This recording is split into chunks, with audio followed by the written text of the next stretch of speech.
Hello नमस्कार दोस्तों, एक बार फिर से आप सभी का क्वालिटी एजुकेशन पर हार्दिक स्वागत है। जैसा कि आप सभी को पता है, आने वाले समय में अगस्त के अंदर अपने वीडियो का एग्ज़ाम होने वाला है ग्राम विकास अधिकारी का।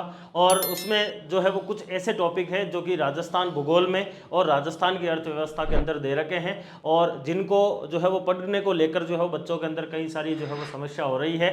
एक तो उसका अच्छा सा मैटर नहीं मिल रहा है, दूसरा वो चीज़ें थोड़ी सी समझ में नहीं आ रही है। और उसी समस्या को देखते हुए आप सभी के लिए जो है वो क्वालिटी एजुकेशन के द्वारा एक क्लास लाई गई है, जो कि एक विशेष क्लास है। आपको अब विशेष क्लास के नाम से जो है वो कई सारी क्लासें मिलने वाली है, जो स्पेशली पटवार और वीडियो को जो है वो टारगेट करते हुए रहेगी, जिसमें अपन ऐसे टॉपिक को लेंगे जिन टॉपिकों के अंदर आपको समस्या हो रही है, चाहे मटेरियल में हो रही है या फिर चीज़ों को समझने में आ रही है।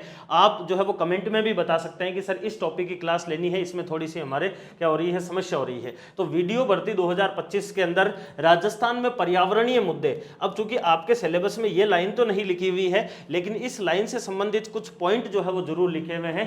जैसे कि राजस्थान के अंदर सूखा जो है, ये आपके लिखा हुआ है टॉपिक में, क्या लिखा हुआ है, राजस्थान में सूखा लिखा हुआ है।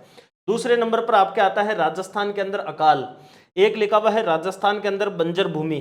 एक लिखा हुआ है राजस्थान के अंदर मरुस्थलीकरण, चूंकि मरुस्थलीकरण आपके सिलेबस में नहीं है, सिलेबस में लिखा हुआ है बढ़ता हुआ रेगिस्तान। यानी कि बढ़ता हुआ रेगिस्तान का मतलब अपने आप में वो मरुस्थलीकरण हो गया। यानी कि मरुस्थलीकरण यानी कि मरुस्थल का बढ़ना या फिर बढ़ता हुआ मरुस्थल, दोनों एक ही बात है। और ये आपके सिलेबस में डायरेक्टली नहीं लिखा हुआ है प्रमुख क्षेत्रीय कार्यक्रम, लेकिन फिर भी ये आपको पूछे जाने की संभावना है, जो कि पर्यावरण से संबंधित हमारे यहाँ पर क्षेत्रीय कार्यक्रम चल रहे हैं। जैसे कि आपके मेवात है, आपके मगरा है, या फिर बीहड़ क्षेत्र विकास है, डांग क्षेत्र विकास है, इस प्रकार के कुछ कार्यक्रम चल रहे हैं, वो इसमें हम कार्यक्रम देखेंगे। तो डिटेल में हम जो है वो इन पांचों टॉपिकों को लेने वाले हैं, क्योंकि यहाँ पर आपको जो है वो इसके अंदर एमसीक्यू नहीं है, बिल्कुल थ्योरी क्लास है, जिसके अंदर आप अच्छे से प्रॉपर नोट्स बना सकते हैं। तो ये पांचों को पांचों टॉपिक अपन कवर करेंगे, जिसमें से जो है वो आपके बंजर भूमि और आई थिंक इसका सूखा वाला जो है ये आपके लिखा हुआ है इकोनॉमी में, और बाकी वाले जो है वो दोनों टॉपिक लिखे हुए हैं भूगोल में। तो ये आपके वीडियो भर्ती 2025 को लेकर यहाँ पर अपन जो है वो इस मटेरियल को यहाँ पर क्या करने वाले हैं, पढ़ने वाले हैं। तो आप सभी लोग जो है वो प्रॉपर इसके नोट्स बनाना स्टार्ट कर देना है। सबसे पहली बात आती है राजस्थान के अंदर सूखे से जुड़ी हुई। देखिए सारा का सारा मटेरियल जो है वो आपका फैक्चुअल ज़्यादा है, और कुछ ऐसी चीज़ें हैं जो सीखने की है, जो आपके समझने की है, वो मैं आपको पूरा की पूरी कोशिश करूंगा कि आपको याद हो जाए हाथों हाथी। देखिए सबसे पहली चीज़ की सूखा जो है वो होता क्या है, तो सूखा एक प्रकार की क्या है, आपके प्राकृतिक विपदा है। प्राकृतिक विपदा का मतलब भाई नेचुरल होता है, सूखा तो नेचुरल पड़ता है, जब वर्षा लंबे समय तक नहीं होती है तो उस कंडीशन को अपन क्या कहते हैं, सूखा होना ही कहते हैं। तो सूखा जो है ये आपके एक प्रकार की प्राकृतिक विपदा होती है, और यह मुख्य रूप से किस वजह से होता है, अल्प जो वर्षा होती है, यानी कि वर्षा की कमी की वजह से जो है वो मुख्य रूप से यह आपके होता है। तो वर्षा की जो आपके कमी रहती है, उस कमी की वजह से मुख्य रूप से हमें क्या देखने को मिलता है, सूखा देखने को मिलता है। सूखा यदि सामान्य होता है तो उसका प्रभाव केवल सीमित क्षेत्र तक होता है, कि भाई जैसे जैसलमेर, बाड़मेर, बीकानेर, इस एरिया के अंदर सूखा पड़ रहा है तो वो उस एरिया वाइज के हिसाब से जो है वो क्या रहेगा, आपके सीमित रहेगा। लेकिन अगर ज़्यादा हो जाता है तो इसी सूखे को ही हम क्या बोल देते हैं, अकाल के रूप में जानते हैं। अकाल हम वैसे आगे पढ़ेंगे, क्योंकि अपना इसमें पॉइंट लिखा हुआ है अकाल, तो अकाल को भी पढ़ेंगे। एक अकाल होता है, एक त्रिकाल भी होता है, कि त्रिकाल और अकाल में क्या डिफरेंस है, तो वो अपन आगे जो है वो पढ़ने वाले हैं। तो अल्प वर्षा हो रही है, पानी की अगर कमी है तो उसको हम कहेंगे सूखा, और लंबे समय तक अगर ये क्या हो जाता है, आपका सूखा रह जाता है, तो उस कंडीशन को हम क्या कह देते हैं, अकाल कह देते हैं। और जिससे कि न केवल आर्थिक हानि होती है, अपितु जन धन हुआ, पशु हुआ, सब कुछ जो है उनको परेशानी होती है, हानि होती है अकाल की वजह से। सूखा ऐसा होता है जो एक थोड़े बहुत टाइम पीरियड के लिए रहता है, जिससे हम लड़ सकते हैं या फिर जूझ सकते हैं। सूखा और अकाल जो है वो राजस्थान के नाम से जुड़े हुए हैं, क्योंकि इनका प्रकोप जो है वो यहाँ पर यदा कदा रहता है। यहाँ फिर अपन कह सकते हैं कि सामान्यतः राजस्थान के अंदर अपन भाई अकाल जो है वो अपन इतना नहीं देखते हैं, तो सूखा तो हम सामान्यतः देखते ही रहते हैं राजस्थान के अंदर। अगर हम पिछले 20 सालों की बात करें तो राजस्थान में 15 वर्ष ऐसे थे जिसके अंदर राजस्थान के अंदर जो है वो 18 से लेकर 27 ऐसे जिले थे जो कि सूखे या फिर अकाल से क्या रहे थे, प्रभावित रहे थे। यानी कि पिछले 20 वर्षों के अंदर 15 साल तक, तो यानी कि 5 साल छोड़ दीजिए, 15 साल तक तो जो है वो लगभग 33 में से 18 से 27 जिले जो है वो प्रभावित रहे थे, किससे, सूखे और अकाल से। तो ये राजस्थान के अंदर एक सामान्य जो है वो समस्या, इतनी कोई ज्यादा बड़ी नहीं है। राजस्थान के अंदर इससे प्रभावित होने वाली जो जनसंख्या है, वो जनसंख्या का प्रतिशत कितना है, वो 20% से लेकर 90% तक भी राजस्थान की जनसंख्या जो है वो सूखे से प्रभावित रही है, इतिहास के अंदर रही है, वर्तमान में भी हो रही है। जो आपके सूखा है ये एक ऐसी प्राकृतिक आपदा है जो कि आपके मानव जो है वो खुद के कृत्यों से, यानी कि मानव जो है वो अपने काम से और अधिक इसको गंभीर बना सकता है, क्योंकि हम सामान्यतः देखते हैं कि भाई राजस्थान में वैसे ही वनस्पति की बहुत ज़्यादा कमी है, राजस्थान के अंदर वैसे ही जो है वो इतनी नदियाँ हैं नहीं, और यहाँ की जो भौतिक प्रदेश है वो ऐसा है कि लगभग 61.11% के आसपास क्षेत्रफल पूरा का पूरा मरुस्थलीय है। तो यहाँ पर वैसे ही वनस्पति नहीं है, और बची कुछ जो वनस्पति है या फिर अरावली है तो उसको माइनिंग के अंदर या फिर आपके शहरीकरण के अंदर जो मानव है वो उसको खराब कर रहा है, जिसकी वजह से यहाँ पर सापेक्षिक आर्द्रता नहीं मिल पाती और वर्षा जो है वो नहीं हो पाती है। ये मुख्य कारण जो है वो राजस्थान के अंदर अकाल का आता है। वास्तव के अंदर जो सूखा है या फिर आपके अकाल है उसका होना पारिस्थितिकीय जो संकट है उसका एक प्रतीक है, जिसका प्रभाव पर्यावरण के अन्य घटकों के ऊपर पड़ता है, यानी कि यह एक प्रकार का क्या है, पारिस्थितिकीय संकट का क्या है, आपके प्रतीक है। तो सूखा जो है ये सूखा जो है वो विशेष रूप से किस वजह से होता है, सूखा जो है अगर ऐसे आप देख सकते हैं कि अगर किसी क्षेत्र के अंदर वर्षा जो है उसकी क्या रहती है, कमी रहती है, तो उसकी वजह से सबसे पहली जो कंडीशन होती है वो कौन सी होती है, सूखा की होती है। और सूखा अगर एक स्तर के लंबे समय तक अगर रह जाता है तो उस कंडीशन के अंदर जो है वो सूखा किस में कन्वर्ट हो जाता है, आपका अकाल में कन्वर्ट हो जाता है। तो जो आपके वर्षा के अंदर कमी हो रही है उसका मुख्य कारण क्या है, तो इसका मुख्य कारण है आपका शहरीकरण हो गया। शहरीकरण जो है वो इसका एक मुख्य कारण हो सकता है। इसका एक मुख्य कारण हो सकता है आपका वनोन्मूलन। उन्मूलन जो है, वन का उन्मूलन जो है वो भी इसका एक मुख्य कारण हो सकता है, जो कि राजस्थान में हम सामान्यतः देखते रहते हैं। ठीक है, ये आपके राजस्थान के अंदर सूखे से जुड़े हुए जो सामान्य फैक्चुअल चीज़ें हैं वो अपन देख सकते हैं। सूखे से जो आपके निवारण है उसके लिए क्या क्या उपाय है, यानी कि हम सूखे से कैसे निपट सकते हैं।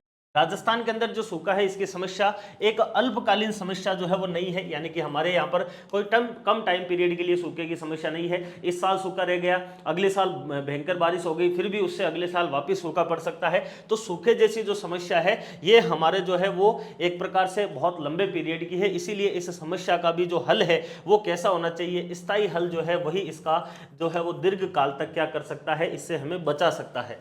तो स्थायी हमें क्या चाहिए, हल चाहिए। राज्य सरकार ने सूखे से निपटने के लिए जो है वो आपके अनेक क्या किए हैं, उपाय भी किए हैं, जिसके अंदर सूखा संभावित क्षेत्र विकास कार्यक्रम, कई सारे कार्यक्रम चलाए गए हैं। लेकिन फिर भी हम हमारे स्तर के ऊपर सूखे से निवारण के लिए कौन कौन से उपाय अपना सकते हैं, जैसे कि सबसे पहला आता है आपका वृक्षारोपण। भाई अगर हम पेड़ लगाते हैं कि भाई राज्य की अगर हम देखिए पेड़ और जो है वो सूखे से कैसे निपटाता है कि भाई पेड़ अगर हम लगाएंगे तो जहां पर पेड़ ज़्यादा रहेंगे उस क्षेत्र के अंदर जो है वो 2-3 मुख्य कारण रहते हैं। पेड़ ज़्यादा रहने की वजह से वहां पर आर्द्रता या फिर जो नमी है वो बनी हुई रहती है, और वर्षा तब ही होती है जब किसी क्षेत्र की जो आर्द्रता है वो एक फिक्स आर्द्रता से ज़्यादा अगर जो है वो वहां पर आर्द्रता बन जाती है तब वर्षा होती है। तो आर्द्रता जो है वो उस पेड़ों की वजह से वहां पर बनी हुई रहती है ऑलरेडी, और जैसे ही वहां पर बादल आते हैं या फिर आपके जलवाष्प आती है तो वो जो आर्द्रता उस जलवाष्प को चाहिए वहां पर संघनित होने के लिए वो सापेक्षिक या फिर अपेक्षित जो आर्द्रता है वो उन पेड़ों की वजह से प्राप्त हो जाती है। इस वजह से जहां पर पेड़ पौधे ज्यादा होते हैं वहां पर वर्षा ज्यादा होती है। तो अगर हम वृक्षारोपण करते हैं राजस्थान के अंदर तो उससे हम क्या कर सकते हैं, सूखे से निवारण का जो है वो हम क्या कर सकते हैं, एक प्रकार से छुटकारा पा सकते हैं। राज्य की परंपरागत जो जंगल नष्ट होने से जो वर्षा है उसके अंदर कमी हुई है, इसके लिए जो कारगर योजनाएं हैं वो बनाई जानी चाहिए, जिसके अंदर पहाड़ हुए या फिर सरकारी भूमि हुई या फिर आपके जो समस्त जो खाली भूमि है उन खाली भूमि को उपयोगी वृक्ष लगाए जाने चाहिए, और किसानों को प्रोत्साहित करके खेतों की जो आपके मेड़ है उनके ऊपर वृक्ष लगाए जाने चाहिए, यानी कि जो खेतों की मेड़बंदी हम करवाते हैं उन बीच वाली जो आपके मेड़ होती है उसके ऊपर पेड़ लगाने चाहिए, जिससे कि हमारे सूखे से जो निवारण है वो हम प्राप्त कर सकें। दूसरा आता है आपका नदी जल की आपूर्ति। हम एक चीज देखते हैं कि राजस्थान के अंदर ऐसी बात नहीं है कि नदियां नहीं है, चंबल जैसी नदियां हैं जो कि 12 मासी नदियां हैं, जैसे कि राजस्थान के अंदर से माही नदी जाती है, बनास नदी जाती है। कुछ ऐसी नदियां हैं जो राजस्थान के अंदर काफी पानी जो है वो लेकर जाती है, लेकिन वो राजस्थान से बाहर चला जाता है या फिर पूर्वी राजस्थान तक ही वो सीमित रहता है। तो उस पानी को कैसे ना कैसे करके पूरे के पूरे राजस्थान के अंदर फैला दिया जाए तो भी हमारे यहाँ पर सूखे से जो एक समस्या है वो उससे हम निवारण पा सकते हैं। जैसे कि हम राजस्थान के अंदर पूर्वी राजस्थान नहर परियोजना जिसको राम जल सेतु के नाम से अभी उसका नाम जो है वो बदला गया है, जिसको हम eastern Rajasthan canal project ERCP कहते हैं। उसमें चंबल और उसकी सहायक नदियों से पूर्वी राजस्थान के अंदर जो है वो पेयजल और सिंचाई की सुविधाएं उपलब्ध करवाई जाएगी। इस प्रकार की जो हमारी योजनाएं हैं वो अगर हम चलाएं, जैसे कि आपके जो सतलज नदी जा रही है वहां से गंग नहर हुई या फिर आपके IGNP हुई, इस प्रकार की नहरें निकाल कर भी हम सूखे से जो है वो निवारण प्राप्त कर सकते हैं। तो देश की बड़ी नदियों का जल जो है वो हम कहां पर पहुंचा सकते हैं, वो सूखाग्रस्त जो क्षेत्र है उनकी ओर हम मोड़ा जा सकता है। जैसे कि इसका बेस्ट एग्जांपल है IGNP, जिसके माध्यम से हमने क्या किया है कि जो हमारे सतलज का एक्स्ट्रा पानी जो पाकिस्तान में जा रहा था उसके लिए हमने हरिके बैराज, व्यास और सतलज के संगम के ऊपर बनाया, वहां से राजस्थान फीडर निकाला और मसीता वाली हनुमानगढ़ तक लाकर और फिर वेस्टर्न राजस्थान के अंदर स्पेशली हमने क्या करा, नहर से पानी की उपलब्धता करवाई। राज्य के बीच के अंदर कई सारे राज्यों के बीच में क्या हो रखे हैं, जल को लेकर विवाद हो रखे हैं और उन विवादों को क्या किया जाना चाहिए, खत्म किया जाना चाहिए और उस उद्देश्य से जल के अंदर जो है वो केंद्र सूची के अंदर सम्मिलित किया जाना चाहिए। यह भी एक जो है इसके अंदर उपाय हो सकता है, जिससे कि राहत कार्य के अंदर विलंब नहीं हो और नदियों को आपस में जोड़ने की जो योजना है वो शीघ्र जो है वो जल्दी से जल्दी हो जाए या फिर शीघ्रता या फिर शीघ्र जो है वो हो जाए। तो कहने का मतलब सीधा सा ये है, जैसे कि अभी आपके जो आपके केन और बेतवा जो नदी थी उनको जोड़ा गया था, जो अपने इसमें MP और UP के बीच में, चूंकि वहां पर सरकारें, चूंकि इसमें थोड़ा बहुत ये भी रहता है कि राजनीतिक जो है वो लाभ भी जो है वो इसके अंदर नेता लोग देखते हैं, तो इस वजह से वो उस हिसाब से अटक जाती है। अगर केंद्र सूची का विषय बनाए तो थोड़ा ईजी वे में हो सकता है। पानी हुआ, बिजली हुई या फिर अनाज हुई, इनकी बचत की जा सकती है। यानी कि जहां पर सूखा की स्थिति है वहां पर इन संसाधनों के दुरुपयोग या फिर अपव्यय की बजाय में बिजली की प्रत्येक यूनिट या फिर पानी की एक एक बूंद तथा अन्न के एक एक दाने का जो है वो सदुपयोग होना चाहिए, जिससे कि शहरों के अंदर विद्युत का बहुत बड़ा हिस्सा जो है वो सजावट के कार्यों के अंदर खर्च होता है, जबकि ग्रामीण क्षेत्र के अंदर न्यूनतम आवश्यकता की भी पूर्ति नहीं हो पाती है। ये हम सामान्यतः देखते भी हैं। ये आपके कुछ उपाय है जो कि सूखा निवारण के हम रूप में देख सकते हैं कि भाई यहाँ पर अगर पानी की कमी है तो हमें इन चीजों के ऊपर विशेष रूप से ध्यान देना होगा। अगला आता है जैसे कि संसाधनों का कुशलतम उपयोग, यानी कि जो हमारे पास में जो संसाधन है उनका हम बेस्ट से बेस्ट यूज कैसे करें। जैसे कि प्रकृति जो है वो उसके द्वारा दिए हुए हमारे पास में कई सारे बहुमूल्य और आपके उपयोगी क्या है संसाधन हमारे पास में प्रकृति के मिले हुए हैं और उनकी पूर्ति के अंदर अवरोध या फिर जो कमी है वो आपके प्राकृतिक आपदा ही रहती है। और इस वजह से राज्य के अंदर वर्षा की जो अधिकता है या फिर कमी है वो अकाल का जो है वो मुख्य कारण बनती है। और प्राकृतिक संसाधनों का अगर हम उचित प्रबंधन किया जाए और उसके अगर हम नहीं कर पाते हैं तो हमारे सबसे बड़ी समस्या, अगर कर ले तो सबसे बेस्ट काम है। तो उस उचित प्रबंधन, उन संसाधनों का अभाव में ही अकाल जैसी स्थिति जो है वो उत्पन्न होती है। इसलिए केंद्र व राज्य सरकारों को योजनाओं के समन्वय के द्वारा एवं उपलब्ध जो भी संसाधन है उन संसाधनों का क्या होना चाहिए, कुशलतम जो है वो प्रबंधन होना चाहिए। ये भी सूखा निवारण के लिए एक काम किया जा सकता है।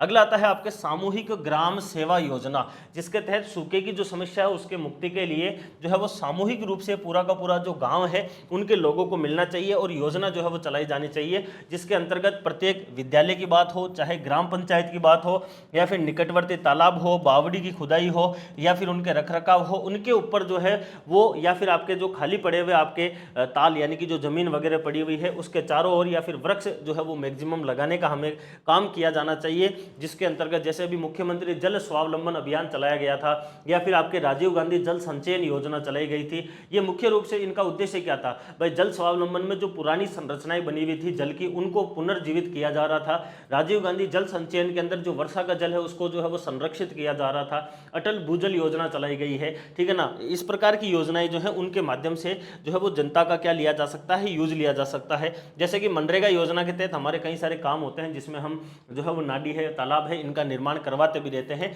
ये इस प्रकार के काम किए जा सकते हैं। तात्कालिक उपाय यानी कि जब आपके अकाल या फिर सूखा पड़ रहा का है उस समय क्या उपाय हो सकता है, तो सूखा की स्थिति के अंदर सरकार को मौसम विभाग के ऊपर जो है वो निर्भर न रहकर तत्काल जो है वो सार्थक प्रयास शुरू किए जाने चाहिए। राज्य सरकार व केंद्र सरकार को उस समय के ऊपर अकाल की जो भी स्थिति है उसमें अवगत करवाकर और समय के ऊपर सहायता प्रदान कर देनी चाहिए जनता को। तो ये भी इसमें सरकार ध्यान देवे। अगला आता है दीर्घकालीन उपाय। लंबे समय के लिए हम क्या कर सकते हैं, तो अकाल की स्थिति से निपटने के लिए दीर्घकालिक उपाय ये कि आधारभूत जो संरचना है उसका विकास किया जाना चाहिए। जो हमारी बेसिक इंफ्रास्ट्रक्चर है उसको हमें डेवलप करना चाहिए। बिजली हो, सड़क हो, सिंचाई सुविधाएं हो, पेयजल हो, बैंकिंग, बीमा, इन सब का ग्रामीण क्षेत्रों के अंदर विस्तार होना चाहिए। कम पानी की आवश्यकताओं वाली जो आपके चारे की फसलें हैं वो उत्पादित की जानी चाहिए। इसके अलावा सिंचाई परियोजनाओं को जो है वो यथाशीघ्र क्या किया जाना चाहिए, पूरा किया जाना चाहिए, जिससे कि किसानों तक क्या पहुंचे, पानी जो है वो पहुंच जाए और उस पानी का क्या हो सके, वर्षा के अंदर यूज हो सके। राजस्थान के अंदर एक सबसे बड़ी जो समस्या है सूखे की, वो निकल कर आती है हमारे यहाँ का जो मानसून है उसकी, क्योंकि राजस्थान का जो मानसून है वो राजस्थान का जो मानसून है आप सभी को पता होगा कि राजस्थान के अंदर जो मानसून है ये आपके मध्य जून से स्टार्ट होता है और मध्य जून से लेकर और सितंबर, ये आपके टाइम पीरियड होता है सितंबर। इस 4 महीने के अंदर यानी कि जून, जुलाई, अगस्त, सितंबर, 4 महीने का ही राजस्थान के अंदर क्या रहता है, मानसून रहता है। राजस्थान में होने वाली जो कुल वर्षा है उस कुल वर्षा का 90% जो है वो केवल इन 4 महीनों के अंदर ही क्या आ जाती है, राजस्थान में वर्षा हो जाती है। अब उस 4 महीने के अंदर वर्षा हो गई, बचे हुए 8 महीने केवल इन 4 महीनों के आधार पर निकलने चाहिए। अगर राजस्थान में आधारभूत संरचना का अगर विकास होया हुआ रहता तो इन 4 महीने में भी जो पानी पड़ रहा है हम उसको पूरे के पूरे को स्टोर कर सकते हैं। अगर हमारे पास में आधारभूत संरचना का विकास नहीं है तो 4 महीने के अंदर जो आपके पानी गिरेगा ये सारा का सारा राजस्थान से बाहर नदियों के द्वारा चला जाएगा और ऐसी कंडीशन में आने वाले समय में हमारे यहाँ के जो किसान है या फिर जो नागरिक है उनके पेयजल या फिर सिंचाई की ही समस्या होने वाली है। तो जो सबसे बड़ी समस्या है हमारे सामने वो है कि मानसून हमारा केवल 4 महीने का होता है और इस 4 महीने के मानसून के पानी जो कि 90% के आसपास गिर जाता है हमारे पूरे साल का, इन 4 महीने में उनको स्टोर करने के लिए हमें सबसे ज़्यादा आवश्यकता किसकी है, आधारभूत संरचना की। तो उसका हमें क्या करना चाहिए, यहाँ पर जो है वो विकास किया जाना चाहिए। जैसे कि हम यहाँ पर कुएं है, तालाब है, बावड़ी है, जोहड़ है, जल ग्रहण के योग्य जो है वो इनको बनाया जाना चाहिए, इनकी अच्छे से खुदाई होनी चाहिए, ये काम किया जा सकता है। अगला आता है आपदा कोष की स्थापना भी की जा सकती है, हम राहत के रूप में इसको देख रहे हैं। तो यानी कि सूखे से जो है आपके प्रत्येक वर्ग जो है वो प्रभावित होता है और ग्रामीण क्षेत्र के अंदर कुछ अधिक प्रभाव पड़ता है इसके लिए, क्योंकि ग्रामीण क्षेत्र पूरी तरह से कृषि के ऊपर या किसानों के ऊपर निर्भर होता है। इस वजह से इसके लिए सरकार को एक आपदा कोष की स्थापना की जानी चाहिए और अन्य राज्यों से भी जो है वो सहायता लेनी चाहिए। सरकार की तरफ से आम जनता को उचित मूल्य के ऊपर जो है वो राशन की वस्तुएं, पशुओं के लिए चारा उपलब्ध किया जाना चाहिए। राजस्थान में इस प्रकार के प्रयास जो है वो सरकार के द्वारा किए जा रहे हैं। जैसा कि आप सभी को पता है कि भाई कोरोना जैसी भी परिस्थिति आई तो राजस्थान सरकार के द्वारा चाहे खाद्य हो, चाहे आपके जो है वो मिर्ची या फिर तेल, ऐसी कई सारी चीजें जो है वो सरकार के द्वारा उपलब्ध करवाई गई थी। तो ये आपके इसमें जो है वो मुख्य रूप से काम जो है वो किए जा सकते हैं। हम यहाँ से प्रश्न आने की संभावना कम है क्योंकि सूखे के अंदर प्रश्न क्या पूछेगा, तो सूखे में ज्यादातर प्रश्न जो है वो यहाँ से आता है कि राजस्थान के अंदर जो सूखे की स्थिति है वो हमारे यहाँ पर किस प्रकार से बनी हुई रहती है, यानी कि निरंतरता जो है वो अवधि के अंदर सूखा। और जिलों का नाम ये आपको ध्यान रखना है, यानी कि राजस्थान के ऐसे जिले जहां पर सूखा निरंतर रूप से आता रहता है, जैसे कि 3 वर्ष के अंदर जो है वो एक बार आपके सूखा कहां पर पड़ता है, तो राजस्थान का बाड़मेर जिला है, जैसलमेर जिला है, जालोर जिला है, जोधपुर जिला है और सिरोही जिला है। क्योंकि सिरोही में आप आबू वाले क्षेत्र को छोड़ दो, बाकी पूरा का पूरा सिरोही एक प्रकार का मरुस्थलीय ही है। तो इस वाले डिस्ट्रिक्ट जो आपके लगभग 5 डिस्ट्रिक्ट हो गए हैं, इन 5 डिस्ट्रिक्ट के अंदर जो है वो क्या पड़ रहा है, राजस्थान के अंदर इन 5 डिस्ट्रिक्ट के अंदर जो है वो हर 3 साल में एक बार आपका क्या पड़ता है, सूखा पड़ता है। राजस्थान में हर 4 साल के अंदर एक बार जो है वो सूखा होता है। उसके अंदर आपका जैसे कि अजमेर है, बीकानेर है, बूंदी है, डूंगरपुर है, नागौर है, हनुमानगढ़ है और चूरू है। यानी कि इसमें भी अगर हम बात करें तो आपके 7 ऐसे डिस्ट्रिक्ट है जिनके अंदर क्या पड़ रहा है, हर 4 साल के अंदर एक बार सूखा जो है वो पड़ रहा है। हर 5 साल के अंदर एक बार सूखा जो है वो राजस्थान में कितने डिस्ट्रिक्ट में पड़ रहा है, जैसे कि आपके अलवर, बांसवाड़ा, भीलवाड़ा, जयपुर हुआ, झुंझुनू है, पाली है, सवाई माधोपुर है, सीकर है, दौसा है और आपके करौली है। यानी कि 1 2 3 4 5 6 7 8 9 और 10, यानी कि लगभग आपके 10 डिस्ट्रिक्ट जो है वो इसके अंदर क्या हो जाते हैं, राजस्थान के ऐसे हो जाते हैं जिनके अंदर हर 5 साल के अंदर क्या पड़ रहा है, एक बार सूखा। यानी कि सबसे ज्यादा सूखे पड़ने की जो आपकी निरंतरता है वो कहां पर है, इन 5 डिस्ट्रिक्ट में है, बाड़मेर, जैसलमेर, जालोर, जोधपुर और सिरोही। इनका स्पेशली आपको नाम जो है वो याद रखना है। 4 साल में कहां पर पड़ रहा है, 5 साल में एक बार कहां पर पड़ रहा है। और फिर आता है आपका 6 साल के अंदर एक बार जो है वो राजस्थान के अंदर जो है वो सूखा पड़ता है। चित्तौड़गढ़, झालावाड़, कोटा, उदयपुर, ठीक है ना। इसके अलावा आ जाता है टोंक, राजसमंद और बारां।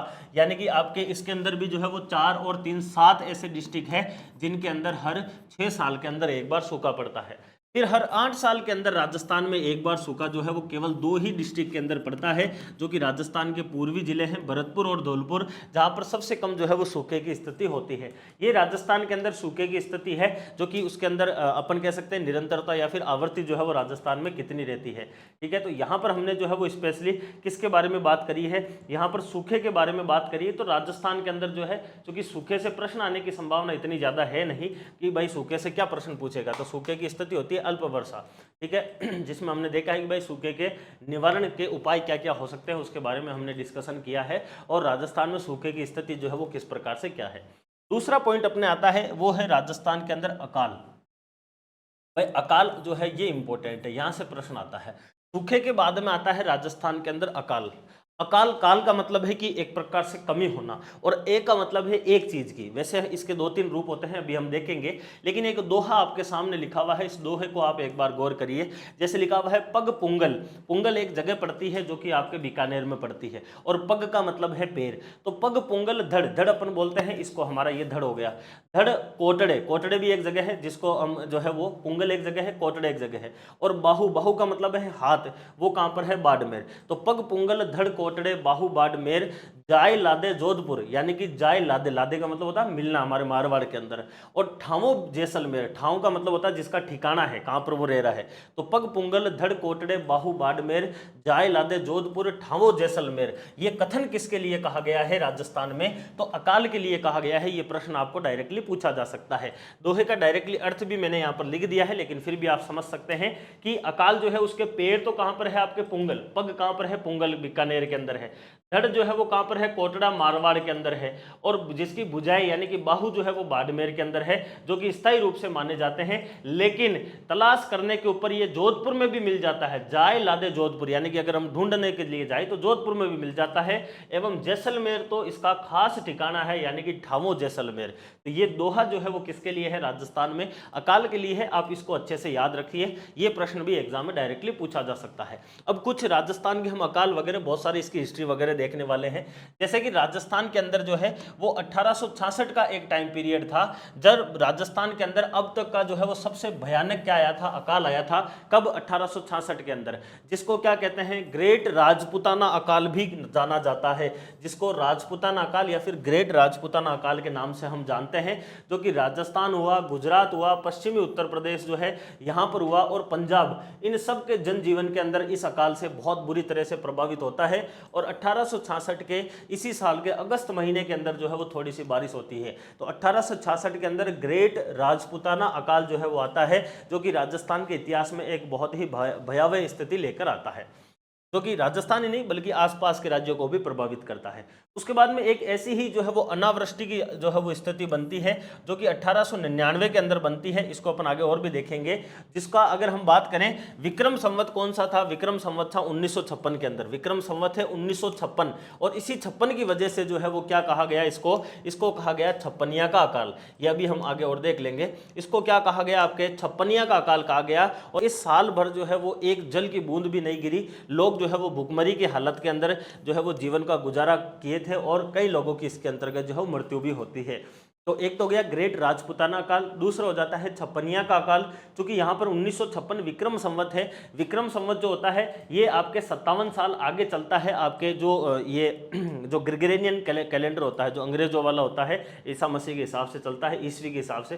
तो 1899 ईस्वी या फिर 1956 विक्रम संवत, क्योंकि ये आगे चलता है 57 साल, वहाँ पर आपके छप्पनिया का अकाल जो है वो देखने को मिलता है। ये राजस्थान के अंदर कुछ उदाहरण हैं जो कि अकाल के हैं, यहाँ से आपको डायरेक्टली प्रश्न अकाल का पूछा जाएगा।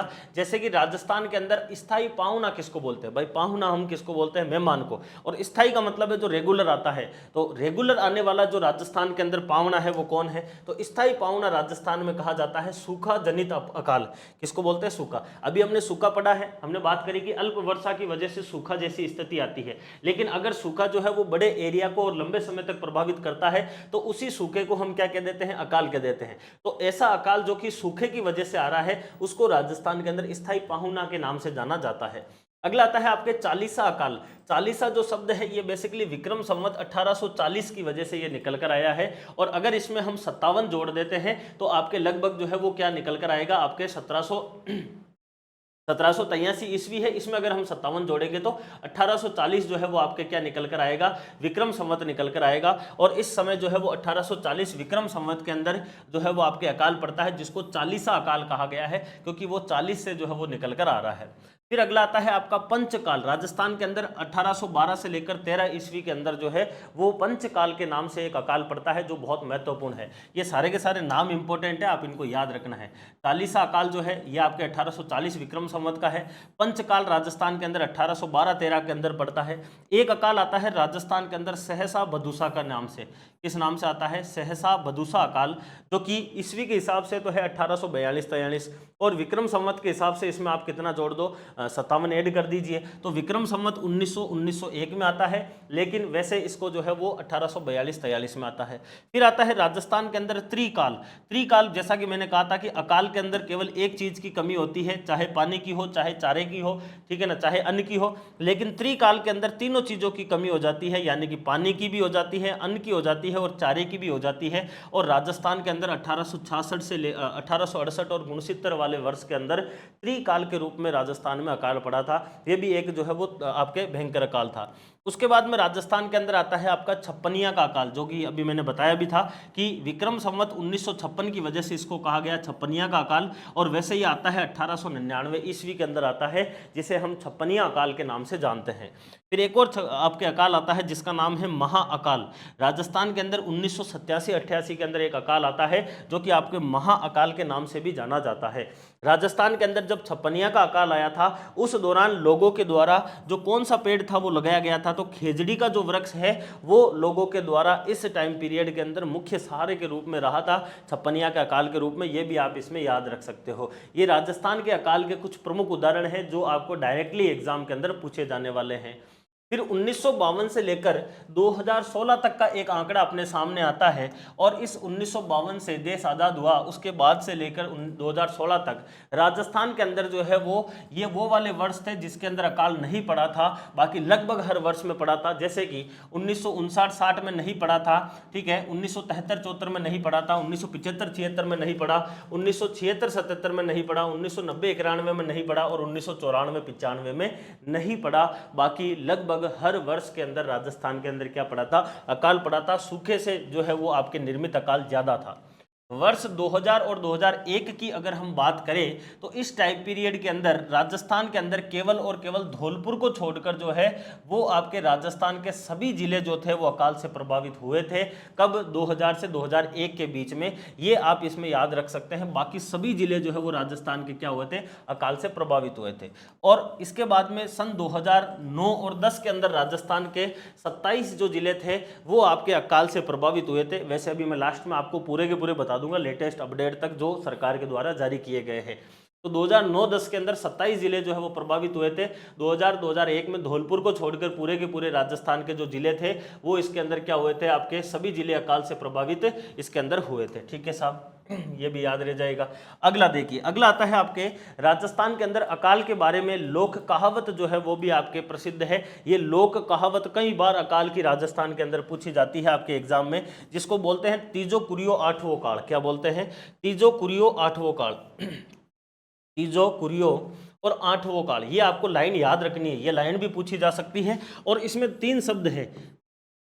इसमें कितने शब्द हैं? आपके 4 शब्द मान लीजिए। तीजो को मतलब तो है हर तीसरा साल, कुरियो को मतलब है अर्ध अकाल, और आठवां का मतलब है हर 8 साल, और काल का मतलब है पूर्ण अकाल। तो आपको प्रश्न पूछा जाता है कि राजस्थान के अंदर तीजो कुरियो आठवों काल के अंदर कुरियो शब्द का क्या अर्थ है? तो कुरियो का मतलब होता है अर्ध अकाल। कुरियो का मतलब क्या होता है? आपका अर्ध अकाल होता है। यानी कि यहाँ पर प्रति वर्ष जो है वो क्या होता है? आपका अर्ध अकाल होता है, यानी कि कुरियो होता है, तथा प्रति 8वें वर्ष जो है वो यहाँ पर भयंकर अकाल होता है। 8वें वर्ष क्या होता है? भयंकर अकाल पड़ता है। और हर 3 साल के अंदर, क्योंकि तीजो कुरियो का मतलब हो गया, यहाँ पर प्रति वर्ष नहीं होना चाहिए था, यहाँ पर वैसे है कि भाई हर 3 साल के अंदर जो है वो क्या आता है?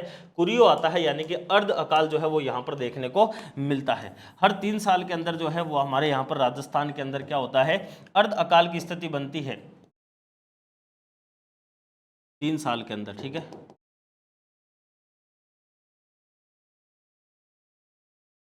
3 साल के अंदर कुरियो होता है और हर 8 साल के अंदर आपके जो है वो भयंकर अकाल पड़ता है। राजस्थान के अंदर कुछ ऐसे ज़िले हैं जैसे कि आपके जैसलमेर हुआ, जोधपुर हुआ, बाड़मेर हुआ, ये राजस्थान के वो ज़िले हैं जो कि अकाल की स्थिति के अंदर हमेशा ही रहते हैं, लगभग जो है वो इसमें रहते ही रहते हैं। जैसा कि मैंने यहाँ पर भी बताया आपको सूखे वाली स्थिति कि राजस्थान में हर 3 साल के अंदर जो है वो बाड़मेर, जैसलमेर, जालौर, जोधपुर, सिरोही, यहाँ पर हमें सामान्यतः सूखा देखने को ही मिलता है। तो ये वो ज़िले हैं जहाँ पर सामान्यतः जो है वो अकाल की स्थिति बनी हुई ही रहती है राजस्थान के अंदर।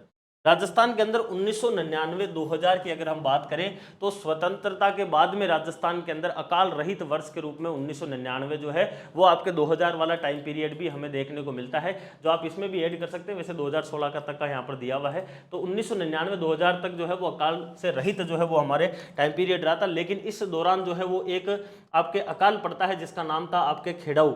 जैसे हमारे जो ये साइक्लोन वगैरह आते हैं इंडिया वगैरह में, इनको हम नाम देते हैं अलग अलग, इसी प्रकार से राजस्थान के अंदर उस साल जो है वो एक अकाल पड़ा था जिसका नाम था खेड़ाऊ, या फिर उसको बोला गया था गाड़ू। गाड़ू नाम से एक अकाल पड़ा था और इसकी वजह से राजस्थान के अंदर जो है वो मवेशी जो है उनको लेकर अन्य प्रदेशों की ओर जो है वो चारे और पानी की जो है वो खोज के अंदर गए थे।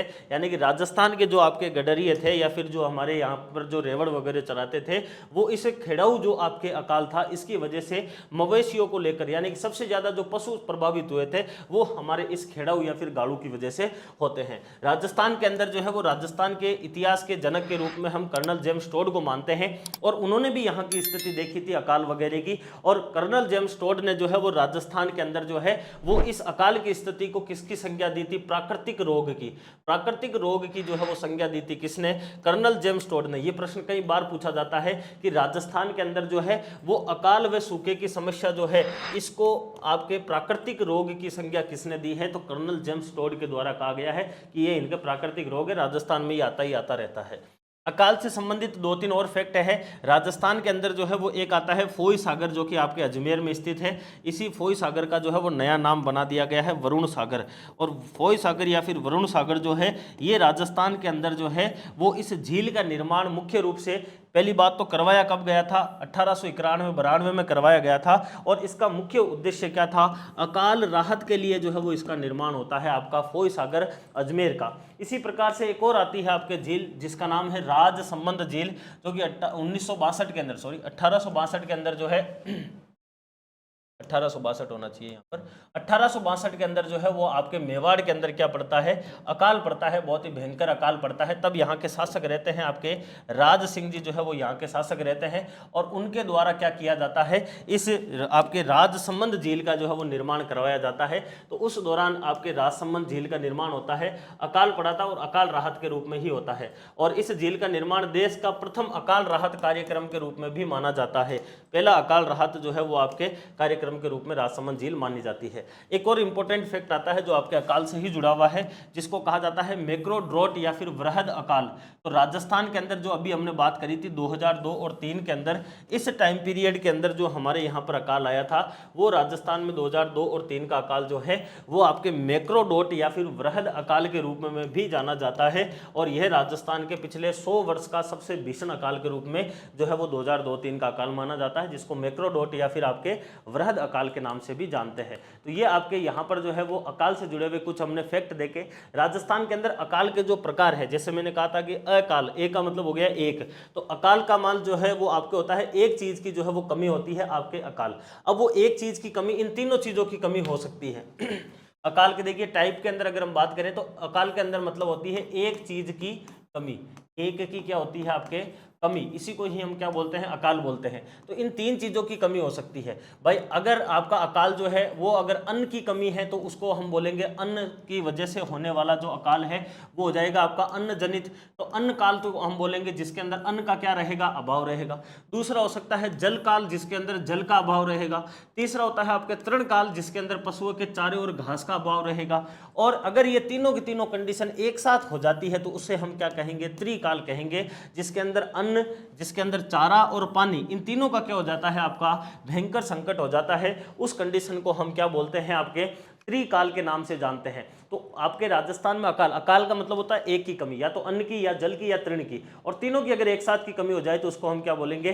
त्रिकाल के नाम से जो है वो हम इसको जानते हैं। 1900 आपके 1987 के अंदर जो है वो आपके राजस्थान के अंदर जो है ये 1868-69 में भी त्रिकाल जो है वो आता है। और एक इसी ऐसी कंडीशन राजस्थान के अंदर जो है वो 1987 के आसपास भी जो है वो राजस्थान के अंदर क्या पड़ता है, इसी प्रकार का एक त्रिकाल लेटेस्ट जो है वो सबसे लेटेस्ट के अंदर 1987 का त्रिकाल है। बाकी वो वहाँ पर त्रिकाल मैंने बताया जहाँ पर एक त्रिकाल पड़ता है आपके, जो कि 1868-69 का भी है। तो ये 2-3 नाम जो है वो मिल जाते हैं। बाकी जो फिक्स नाम के हिसाब से जैसे छप्पनिया है, सहसा, बदूसा है, चालीसा है, ये आपको स्पेशली याद रखना है। ठीक है, तो ये राजस्थान के अंदर जो है वो आपके अकाल के प्रकार हो सकते हैं जो मैंने यहाँ पर अपने को आपको बताया है। अगला आता है राजस्थान के अंदर अकाल के कारण। भाई मुख्य रूप से अकाल के हमारे क्या कारण है, प्राकृतिक हो सकते हैं, मानवीय हो सकते हैं, अलग अलग कारण हो सकते हैं। अगर हम प्राकृतिक कारणों की बात करें तो राजस्थान की कंडीशन ही ऐसी है कि यहाँ की जलवायु शुष्क है, इस वजह से यहाँ पर जो है वो वर्षा के लिए सापेक्षिक आर्द्रता प्राप्त नहीं हो पाती है। यहाँ की शुष्क जलवायु और तप्त एक प्रकार से गर्म जलवायु है, इस वजह से अगर जलवाष्प के अंदर भी अगर आर्द्रता है तो उसको भी ये सूखा देती है, इस वजह से यहाँ पर वर्षा नहीं होती है। इस वजह से हमारे यहाँ पर स्थायी पावन आते हैं, यानी कि सूखा जनित अकाल आता है। उच्च तापमान होता है, टेम्परेचर ज्यादा होता है, इसलिए आर्द्रता जो है वो बनी हुई नहीं रहती है। वर्षा जो होती है ये हमारे अपर्याप्त और अनियमितता रहती है, यानी कि जितनी हमें चाहिए उतनी रहती नहीं है। और अनियमितता का मतलब पूरे 12 महीने की वर्षा केवल 4 महीने में आ जाती है। वनों का अभाव है हमारे, क्योंकि भौतिक जो कंडीशन है वही ऐसी है। इसके अलावा हमारे यहाँ पर जो हमारे नित्य होना चाहिए था, यहाँ पर नित्यवाही जो नदियां हैं, यानी कि आपके ऐसी नदियों का अभाव, कौन सी नदियां, जो कि हमारे 12 मासी नदियां बहती हो, यानी कि 12 महीने जो नदियां बहती है उनकी कमी है। केवल एक है हमारे चंबल नदी है, जिसकी अगर हम बात करें तो वो एक ही नदी है जो हमारे 12 माह से बहती है, लेकिन उसका भी थोड़ा सा ही पार्ट जो है वो राजस्थान में है।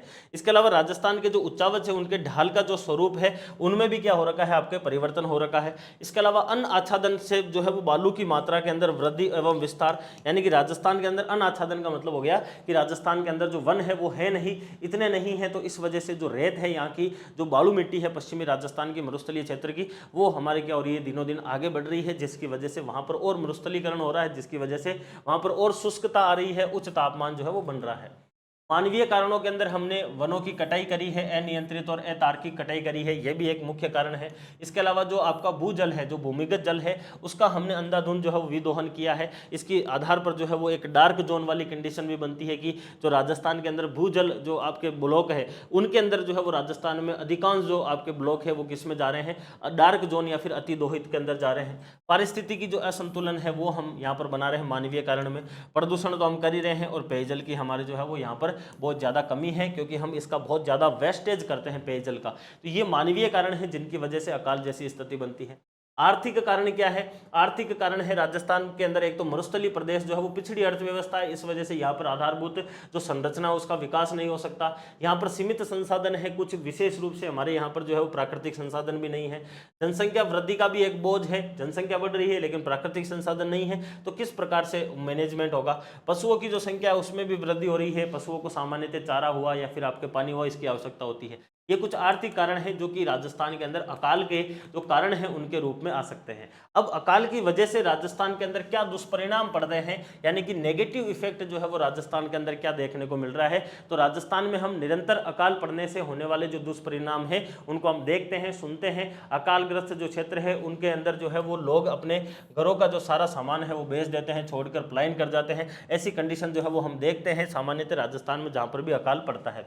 हम चूंकि पूर्वी राजस्थान के अंदर या मध्य राजस्थान में रहते हैं, दक्षिणी राजस्थान में रहते हैं, उनको इतना पता नहीं है, और वर्तमान समय में जो है वो उत्तरी राजस्थान वालों को नहीं पता है, क्योंकि जब से वहाँ पर गंगनेर और आईजीएनपी आई है उसके बाद में इतनी कोई समस्या नहीं है। लेकिन जो प्रॉपर वेस्टर्न राजस्थान का है, जैसलमेर, बाड़मेर, जोधपुर वाला का या फिर आपके जालोर एरिया का, उनको रियल में पता है कि वहाँ पर जो है वो ये कंडीशन कितनी भयावह होती है, अकाल जैसी स्थिति कैसी होती है। ठीक है ना, लोग जो है वो काम धंधे के लिए भी दूसरे शहर के अंदर चले जाते हैं। हम सामान्यतः देखते हैं कि भाई बाड़मेर, जैसलमेर के लोग जो है बाहर जाकर काम धंधे करते हैं और उन्हें वहां पर जो है वो उचित काम भी नहीं मिलता है, इस वजह से आर्थिक संकट के अंदर घिरे हुए रहते हैं। ये इसके दुष्परिणाम में पेयजल का अभाव के अंदर लोग जो है वो आपके मवेशियों को भी लेकर दूसरी जगह पर जाते हैं। राजस्थान में स्पेशली घुमक्कड़ जो जाति है वो इस क्षेत्र के अंदर पनपती है, जो कि अपने जो रेवड़ वगैरह है इनको बाहर ले जाकर चराते भी है। अकाल के कारण राजस्थान के जो सरकार है उसके द्वारा राहत कार्यों के ऊपर जो है प्रतिवर्ष अत्यंत धन जो है वो खर्च किया जाता है, जैसा कि आप सभी को पता है। लेकिन बीच में जो है वो कहीं ना कहीं लूप होल होते हैं, जिसकी वजह से वो पूरा का पूरा जो पैसा ऊपर से आता है। राजीव गांधी जी ने कहा था कि भाई 1 रुपये ऊपर से बेचते हैं तो नीचे पहुंचते पहुंचते जो है वो रुपये से पैसे भी नहीं बचते हैं। उसी कंडीशन के अंदर राजस्थान में भी ये हो रहा है। और अकालग्रस्त जो क्षेत्र है वहाँ पर जो है वो जनता से जो है वो बड़ा अपराध भी जो है वो सह ले लेता है, क्योंकि वहाँ पर सामान्यतः यही है कि भाई आपको अकाल है, खाने पीने की कुछ है नहीं, तो वहाँ पर फिर अपराध जैसी कंडीशन जो है वो देखने को मिलेगी। इसके अलावा कृषि जो फसलें हैं वो नष्ट हो जाएगी, उद्योग धंधों के लिए कच्चा माल का संकट रहेगा, श्रमिकों की कार्य क्षमता की कमी रहेगी, जनता की क्रय शक्ति के अंदर ह्रास रहेगा यानी कि कमी रहेगी, औद्योगिक उत्पादन के अंदर उस क्षेत्र में गिरावट आएगी, वनों का विनाश होना, बेरोजगारी है, वस्तुओं की मांग के अंदर कमी, ये सामान्य दुष्परिणाम जो है वो अकाल की वजह से हमें देखने को मिलेंगे। अकाल के प्रभाव जो है उसको कम करने के लिए क्या उपाय किए जा सकते हैं? अगर हम अल्पकालीन कम समय के लिए अगर हम देखना चाहें तो जैसे कि वार्षिक योजना के अंदर नियमित प्रावधान की अनिवार्य व्यवस्था की जानी चाहिए अकाल के लिए कि भाई सामान्यतः उनको अकाल के ऊपर इतने पैसे खर्च करने हैं। राहत कार्य जो है उनका निर्धारण जो है वो क्षेत्रीय आवश्यकताओं के अनुरूप और शीघ्र या फिर यथा समय के ऊपर जो है वो करवाना चाहिए। इसके अलावा प्रयासरत जो संस्थाएं हैं या फिर आपके तत्संबंधी जो कार्य है यानी कि इससे संबंधित जो कार्य हैं आपके अकाल से, उनको समन्वित जो है वो तरीके से समुचित जो है वो समन्वय के साथ में करवाया जाना चाहिए। राहत कार्य जो है उसके अंदर जन सहभागिता को सुनिश्चित किया जाना चाहिए।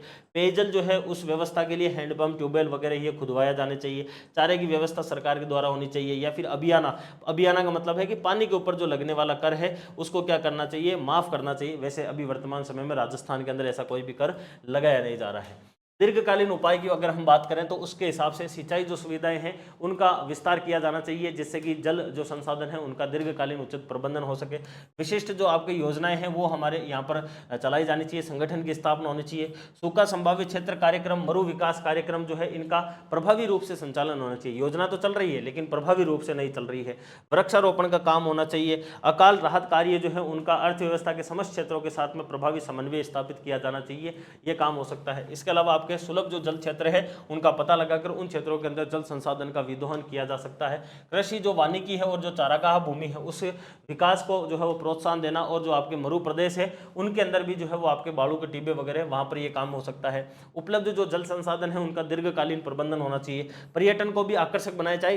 भाई इस क्षेत्र के अंदर अगर समस्या है कि भाई वहां पर वर्षा नहीं हो रही तो पर्यटन की वजह से हम वहां पर पैसे कमाकर और जनता के पास में जो है वो उनके एक प्रकार से रोजगार का साधन जो है वो जनरेट किया जा सकता है। ये काम सरकार के द्वारा लंबे समय के हिसाब से किया जा सकता है। अकाल और सूखे से प्रभावित राजस्थान के गांव जनसंख्या जो लेटेस्ट आंकड़े हैं वो यहाँ पर आप देख सकते हैं। एक धौलपुर को छोड़कर राजस्थान के 32 जो जिले हैं वो 2002-03 के अंदर सबसे ज्यादा प्रभावित हुए थे।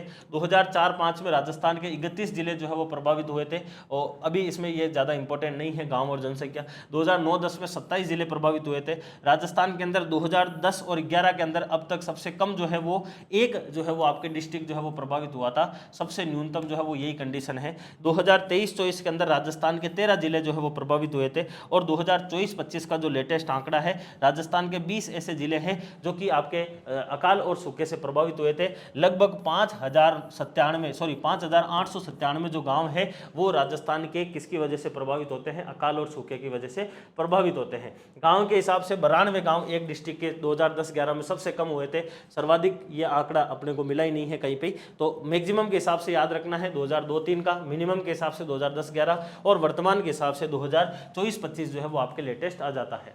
जनवरी 2025 के अंदर जो है वो मुख्यमंत्री भजनलाल शर्मा जी जो है उन्होंने राजस्थान के 20 ऐसे जिले थे जिनके अंदर जो है 20 जिलों के 33% या फिर उनसे ज़्यादा 33% या फिर उससे अधिक जो है वो आपके जो फसल है उस फसल खराबी वाले जो 5,897 गांव हैं उनको अभावग्रस्त के रूप में घोषित किया था। जैसा कि इसमें भी बताया गया है कि राजस्थान के 20 जिले 2024-25 में प्रभावित हुए, जिसके लिए 5,897 गांव जो है वो आपके अभावग्रस्त में डाले गए थे। राजस्थान के अंदर जो है ये आपके लिए लेटेस्ट आंकड़े हैं जो इंपॉर्टेंट है।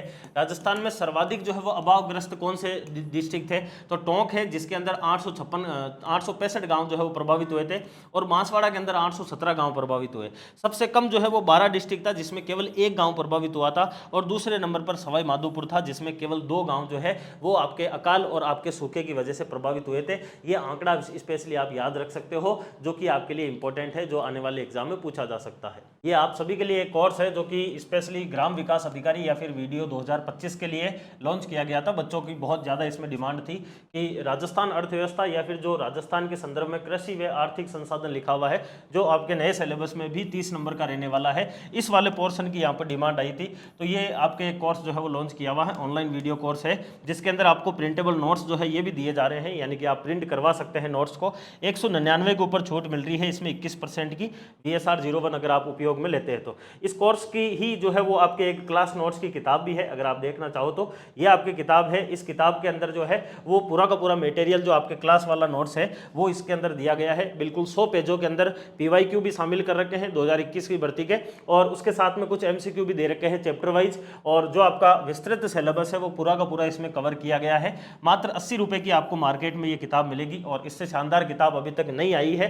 कुछ एक दो जो है वो करेक्शन आपके इसमें हो सकते हैं, वो बहुत जल्द आपको एक वीडियो के माध्यम से मैं करवा दूंगा कि भाई कुछ शाब्दिक जो करेक्शन है वो है, डेटा वाला कोई भी करेक्शन जो है वो इसमें नहीं है, केवल जो है वो शब्दों वाला है कि भाई कोई मात्रात्मक मिस्टेक है तो वो मैं आपको बता दूंगा ताकि आपको चीज़ें समझ में आ जाए।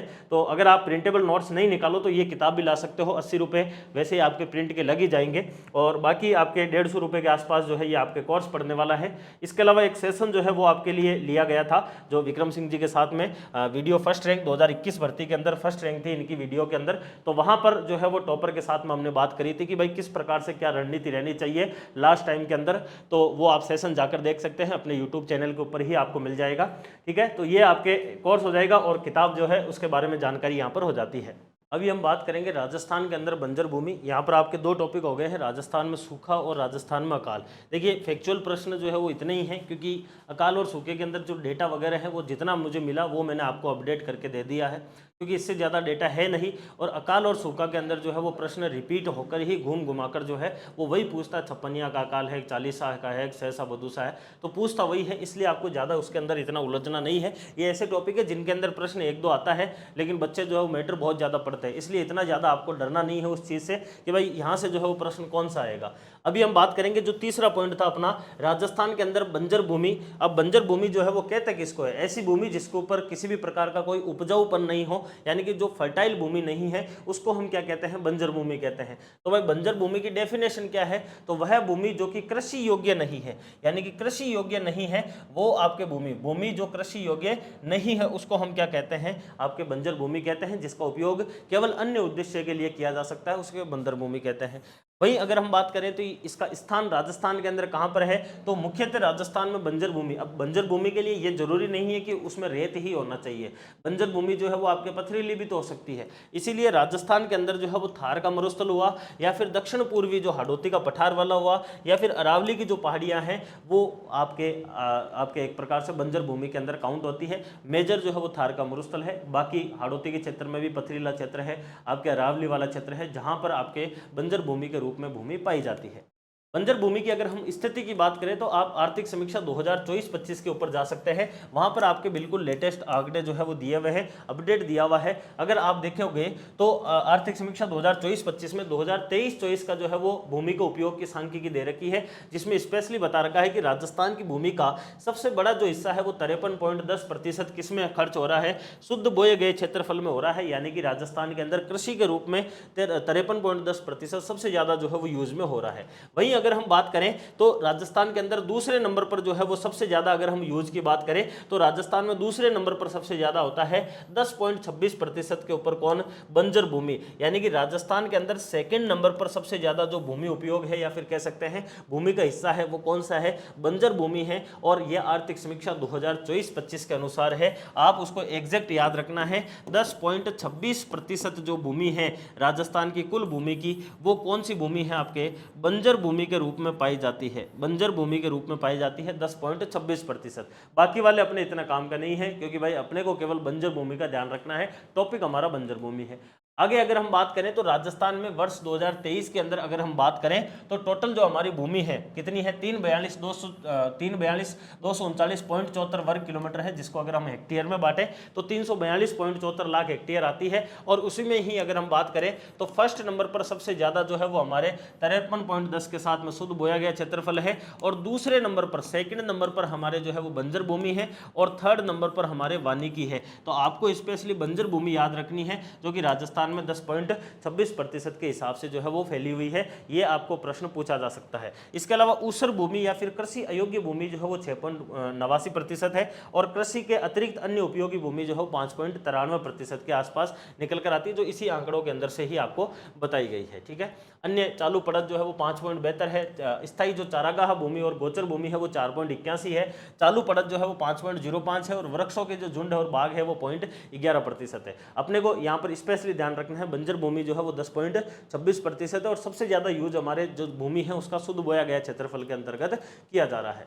एक आर्थिक समीक्षा के अंदर आपको राजस्थान के अंदर जो है वो एक बोर्ड बनाया गया है जिसको कहा जाता है राजस्थान बंजर भूमि एवं चारागाह विकास बोर्ड, जो बंजर भूमि के लिए और चारागाह के डेवलपमेंट के लिए जो है वो एक बोर्ड बनाया गया है, जो कि राजस्थान के अंदर चारागाह भूमि के रूप में विकास करने का ये काम करता है। वर्ष 2016 की बात है जब राजस्थान के अंदर जो है वो राज्य की बंजर भूमि और चारागाहों को विकसित करने के लिए और उस उद्देश्य के साथ में राजस्थान बंजर भूमि विकास बोर्ड की जो है वो गठन किया गया था। राजस्थान बंजर भूमि विकास बोर्ड जो है उस बोर्ड का नाम जो है वो परिवर्तन करके 2016 के अंदर और बंजर भूमि एवं चारागाह विकास बोर्ड किया गया था। बंजर भूमि एवं चारागाह विकास बोर्ड का पुनर्गठन जो है वो कब किया गया है आपका, तो वो किया गया है 11 फरवरी 2022 के दिन जो है ये आपका इसका पुनर्गठन किया जाता है। ये प्रश्न आपको पूछे जाएंगे डायरेक्टली। और राजस्थान बंजर भूमि चारागाह विकास बोर्ड के अंतर्गत कौन कौन सी गतिविधियां जो है वो चलाई जा रही है वो अपन यहाँ पर देखेंगे। तो राजस्थान में पहले से ही राजस्थान बंजर भूमि विकास बोर्ड था जो बंजर भूमि का विकास करता था। 2016 के अंदर उसका क्या होता है, नाम परिवर्तन होता है और क्या बना दिया जाता है, बंजर भूमि एवं चारागाह विकास बोर्ड कर दिया जाता है और फिर पुनर्गठन किया जाता है 11 फरवरी 2022 के दिन। ये तारीख सबसे ज्यादा इंपॉर्टेंट है इसके अंतर्गत। राजस्थान के अंदर डिस्ट्रिक्ट लेवल, ब्लॉक लेवल और ग्राम पंचायत स्तर के ऊपर बंजर भूमि एवं चारागाह विकास जो समितियां हैं उनका गठन किया जाएगा, यानी कि इसमें समितियों के गठन के ऊपर मेन जो है वो फोकस किया जाता है इसके द्वारा, इस बोर्ड के द्वारा। इसके अलावा समितियों के जो सदस्य हैं वो और अन्य जो हितधारक है उनकी भूमिकाओं एवं दायित्वों के संबंध के अंदर जो है वो क्षमता अभिवर्धन के प्रयोजन से, यानी कि क्षमता जो है उनकी बढ़ाने के उद्देश्य से कार्यक्रम और गतिविधियों का निर्धारण जो है वो किया जाता है इसी चारागाह विकास बोर्ड के द्वारा, जो बंजर भूमि के लिए भी काम करता है। तो इतना सही पोर्शन जो है वो आपके बंजर भूमि का है। बंजर भूमि में इसके अलावा आपको कोई चीज पूछी नहीं जा सकती, वह पूछेंगे क्या, बंजर भूमि है कितनी, एक तो एरिया वाइज उसकी डेफिनेशन पूछ सकते हैं और बंजर भूमि के अंदर राजस्थान में बंजर भूमि एवं चारागाह विकास बोर्ड है उसके बारे में आपको जो है पूछा जा सकता है। अगला आता है राजस्थान के अंदर मरुस्थलीकरण, ये भी इंपॉर्टेंट है और ये हमारा लास्ट जो है वो उस पोर्शन के अंदर जो है वो लास्ट टॉपिक रहने वाला है, क्योंकि हमने यहाँ पर जो है वो डिस्कशन किया था राजस्थान के अंदर सूखे पर, राजस्थान में अकाल की बात करी, राजस्थान के अंदर बंजर भूमि की करी और हम चौथे नंबर के पोर्शन के ऊपर मरुस्थलीकरण या फिर आपके बढ़ता हुआ जो रेगिस्तान है इसके ऊपर हम यहाँ पर क्या करेंगे, आपके डिस्कशन जो है वो करने वाले हैं। तो देखिए राजस्थान के अंदर मरुस्थलीकरण, राजस्थान में मरुस्थलीकरण या फिर इसी को ही हम क्या बोलते हैं, बढ़ता हुआ रेगिस्तान, यानी कि रेगिस्तान दिनों दिन बढ़ रहा है तो उसी को ही हम इसी में ही काउंट कर देते हैं। देखिए मरुस्थलीकरण का जो है वो सामान्य अर्थ क्या होता है, उपजाऊ जो भूमि है या फिर जो आपके अमरुस्थलीकरण जो आपकी मरुस्थलीय जो भूमि है उसका मरुस्थली जो भूमि है उसमें परिवर्तन होना, यानी कि आप सीधा सा कह सकते हो कि जो आपके उपजाऊ भूमि है उस उपजाऊ भूमि का किसके अंदर बदलना, अनुपजाऊ के अंदर, अनुपजाऊ के अंदर जो है वो बदलना ही जो है वो कौन सी प्रक्रिया कहलाती है, ये प्रक्रिया कहलाती है आपके मरुस्थलीकरण। तो मरुस्थलीकरण का सीधा सा अर्थ है कि ऐसी भूमि जो कि उपजाऊ है और वो अनुपजाऊ में कन्वर्ट हो रही है उसको हम मरुस्थलीकरण कहेंगे, या फिर उपजाऊ भूमि को ही हम क्या कहते हैं, अमरुस्थलीकरण। अमरुस्थलीकरण जो भूमि है इस भूमि का किसमें कन्वर्ट हो जाना, मरुस्थल के अंदर, मरुस्थली भूमि के अंदर कन्वर्ट हो जाना अमरुस्थली भूमि का, तो वो भी क्या कहलाता है, मरुस्थलीकरण ही कहलाता है। जबकि पर्यावरणविद जो है यानी कि जो भी आपके एनवायरनमेंट के जो है वो ज्ञाता होते हैं वो इसको एक क्रमबद्ध प्रक्रिया मानते हैं और जो कहते हैं कि जलवायु जो है वो प्राकृतिक वनस्पति, मृदा, जीव जंतु, मानवीय क्रियाओं का परिणाम जो है वो आपके इस प्रक्रिया को जो है मरुस्थलीकरण क्षेत्र का विस्तार होता चला जाता है, यानी कि ये प्रक्रिया जो है उसके माध्यम से होता है, ये पर्यावरणविद कहते हैं। जबकि रियल के अंदर डेफिनेशन यही है कि उपजाऊ या फिर अमरुस्थलीकरण जो आपकी भूमि है उस अमरुस्थलीय भूमि का जो है वो किसमें कन्वर्ट हो जाना, आपका मरुस्थलीय भूमि के अंदर, अमरुस्थलीय भूमि का जो है वो आपके मरुस्थलीय भूमि के अंदर कन्वर्ट हो जाना क्या कहलाता है, मरुस्थलीकरण कहलाता है। राजस्थान के अंदर एक संस्था स्थापित हो रखी है जो केंद्र सरकार की है, जिसको हम central arid zone research institute काजरी के नाम से जानते हैं। अपन ने पढ़ भी रखा है इस चीज को, जो कि जोधपुर के अंदर स्थित है। और इस काजरी के द्वारा जो है ये एक शोध संस्थान है शुष्क क्षेत्रों के अंदर, जिसके पूर्व निदेशक है जिनका नाम क्या है आपके एच.एस. मान। उस एच.एस. मान के द्वारा जो है वो कहा गया है कि मरुस्थलीकरण से तात्पर्य उन सभी प्रक्रियाओं के सामूहिक प्रभाव से हैं जिनके कारण एक विशेष पारिस्थितिकी तंत्र में मूलभूत परिवर्तन जो है वो आ जाता है, और जिससे कि अमरुस्थली जो क्षेत्र है वो मरुस्थल के अंदर परिवर्तित होने लगता है। यह जलवायु एवं जैविक तत्वों की क्रिया प्रतिक्रिया का परिणाम होता है। ये आपके जो काजरी के पूर्व निदेशक है उनके द्वारा कहा गया है, और उन्होंने यही कहा है कि अमरुस्थली क्षेत्र जो है वो मरुस्थली क्षेत्र के अंदर परिवर्तित होना ही क्या कहलाता है, आपका मरुस्थलीकरण कहलाता है। ये इनके द्वारा कहा गया शब्द है। मरुस्थलीकरण के कारण, मरुस्थलीकरण के क्या क्या कारण हो सकते हैं भाई? मरुस्थलीकरण सीधा सा यही है कि उपजाऊ भूमि अनउपजाऊ के अंदर कन्वर्ट हो रही है। इसका मतलब उसके अंदर क्या क्या कारण आ सकते हैं भाई? जलवायु की कठोरता, हो सकता है कि उस क्षेत्र के अंदर तापमान बहुत ज़्यादा उच्च है, इसलिए वहाँ पर जो पौधे हैं वो उस गर्मी को सहन नहीं कर पा रहे हैं। अगर सहन भी करें तो वहाँ पर वर्षा न्यून है। तो जलवायु की कठोरता का मतलब है उच्च तापमान और न्यून वर्षा, इस वजह से वहाँ पर मरुस्थलीकरण की कंडीशन है। अगला आता है वनस्पति का अभाव। वनस्पति नहीं है तो फिर मरुस्थलीकरण तो होना ही होना है, क्योंकि अगर वहाँ पर अगर वन रहेंगे, अगर वनस्पति रहेगी, पेड़ पौधे रहेंगे, तो उनकी जड़ों से जो है वो मिट्टी बंधी हुई रहेगी, वहाँ पर जो है वो सापेक्षिक आर्द्रता बनी रहेगी, वहाँ पर वर्षा होती रहेगी। इस वजह से मरुस्थल जैसी कंडीशन आएगी नहीं, ठीक है। इसके अलावा जनसंख्या वृद्धि, जनसंख्या वृद्धि भी अगर लंबे समय तक अगर होती है तो इसकी वजह से शहरीकरण को बढ़ावा मिलता है, और शहरीकरण अगर बढ़ेगा तो उसकी वजह से जो है वो वन उन्मूलन होगा। वन उन्मूलन के साथ में जो है वो आपके पेड़ों की कटाइयां होगी, नई नई बिल्डिंगें बनेगी, और बिल्डिंगें बन रही है तो भी वो जमीन जो है वो उपजाऊ जमीन अनउपजाऊ में कन्वर्ट हो रही है, तो वो भी एक प्रकार से मरुस्थलीकरण का ही एक प्रकार आता है। अनियंत्रित पशुचारण, ये आप याद रखना है। अनियंत्रित पशुचारण किस प्रकार से मरुस्थलीकरण का कारण है भाई? अगर पशुचारण नियंत्रित रूप से नहीं होता है तो जो पशु होते हैं उनके जो खुर होते हैं, जो उनके पैर होते हैं, उन खुर जो है वो कठोर होते हैं, और वो जब चलते हैं झुंड के अंदर तो उस क्षेत्र की जो रेत है वो ऊपर की पूरी क्या हो जाती है, ढीली हो जाती है। और जब राजस्थान के अंदर चूंकि वनस्पति का वैसे ही अभाव है और तेजी से अगर वहां पर क्या चले, आपके हवा चले, तो वो खुर की वजह से ढीली होने वाली जो मिट्टी है, जो रेत है, वो एक जगह से उड़कर दूसरी जगह पर चली जाएगी, और यही प्रक्रिया मरुस्थलीकरण की एक डेफिनेशन में काउंट होती है। तो अनियंत्रित पशुचारण भी जो है मरुस्थलीकरण का कारण है। अगला आता है भूजल जो है उसका स्तर में गिरावट। अगर भूमिगत जल नीचे गिरता रहेगा तो हम बाहर जो है वो सिंचाई नहीं कर पाएंगे, जिसकी वजह से भी मरुस्थलीकरण बढ़ेगा। इसके अलावा निरंतर सूखा पड़ना, वही एक ही बात होगी। भूमि का क्षरण होना, यानी कि भूमि जो है उस मृदा का अपर्दन होना, वो चाहे आपके परत अपर्दन, चूंकि मुख्य रूप से राजस्थान में परत अपर्दन ही होता है। अवनाली का अपर्दन मुख्य रूप से चंबल नदी और आपके घग्गर नदी में होता है। वायु अपर्दन के अंदर वृद्धि, वायु अपर्दन, जब आपके अपर्दन मृदा का हवा के माध्यम से होता है तो उसको हम कहते हैं वायु अपर्दन या परत अपर्दन, और वो भी राजस्थान के अंदर मरुस्थलीकरण का एक प्रमुख कारण है। इसके अलावा जहां पर सिंचाई का विस्तार है वहां पर लवणता, जल संचयन और जल के रिसाव की जो समस्या है वो काफी ज्यादा है। जल संचयन की जो समस्या है इसी को ही हम किस नाम से जानते हैं? सेम समस्या के नाम से जानते हैं। समस्या जो कि आपके मुख्य रूप से कहां पर है? आपके हनुमानगढ़ और गंगानगर वाले क्षेत्र में है, जहां पर झीलों अपने इसका नहरों का जो पानी है वो पास के खेतों के अंदर जमा हो जाता है। ये भी आपके एक समस्या देखने को मिलती है। संसाधन का जो है वो अत्यधिक शोषण भी होता है, यह भी इसके अंतर्गत आता है। तो मुख्य रूप से जो है वो वनस्पति का अभाव हो गया, या फिर आपके अनियंत्रित पशुचारण हो गया, या फिर एक और आ सकता है इसके अंदर, वो आता है अवैज्ञानिक ढंग से, एक और आ सकता है अवैज्ञानिक ढंग से